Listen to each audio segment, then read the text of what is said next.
আজ সকাল থেকে ভীষণ হাওয়া হচ্ছে, কেন জানি না, মনে হচ্ছে বৃষ্টি হবে। সকাল সকাল ঘুম থেকে উঠেই তো দেখছি আজকে আকাশের অবস্থা তেমন ভালো নেই, আর এতটা পরিমাণে হাওয়া দিচ্ছে, সত্যি কোনো কোনো সময় ভয় লাগছে, মনে হচ্ছে ঝড়ই চলে এলো। আর দেখতে দেখতে দেখছি বৃষ্টি পড়াও শুরু হয়ে গিয়েছে ঝিরঝির করে।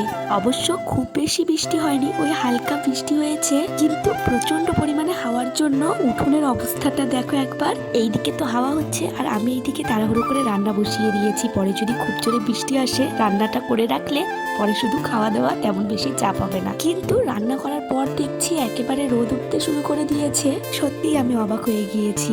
আর উঠোনটা ভালো করে পরিষ্কার করে দিলাম। আজকে না শ্বশুর মশাই সকালে মাছ এনেছে, তাই ওইদিকে রান্নাটা সেরে এইদিকে রান্নাটা করব। এখন যে কোথাও তেমন গ্যাস পাওয়া যাচ্ছে না, আমাদের গ্রামেও কিন্তু ঠিকমতো গ্যাস পাওয়া যাচ্ছে না, কিন্তু আমাদের এক ফোঁটাও অসুবিধে হয়নি, কারণ এই শুকনো গাছের পাতাগুলো শ্বশুরমশাই ঝাড় দিয়ে নিয়ে এসেছে, সেটা এখন আমি পোড়াচ্ছি।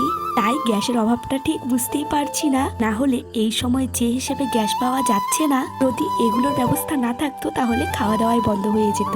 কারণ আমার শ্বশুর বাড়িতে পাটকাঠিও পাওয়া যায় না, সবটাই ওই গ্যাস, না হলে ওই তালের খড়িগুলো দিয়েই। তালের খড়িগুলো সবসময় পাওয়া যায় না, সেই হিসেবে এই গাছের পাতাগুলো ভীষণ উপকার করেছে। জানি রান্নাটা একটু সাবধানে করতে হবে, কিন্তু তেমন কিছু ভয়ের কারণ নেই, সবকিছু জোগাড় করে নিয়ে বসলে অসুবিধে হবে না। এইদিকে দেখুন না, আপনাদের সাথে গল্প করতে করতে মেয়ের জন্য এখানে সুজির চিলা বানিয়েছি বিকেলবেলা, সেটাই এখন ওকে খাইয়ে দেব।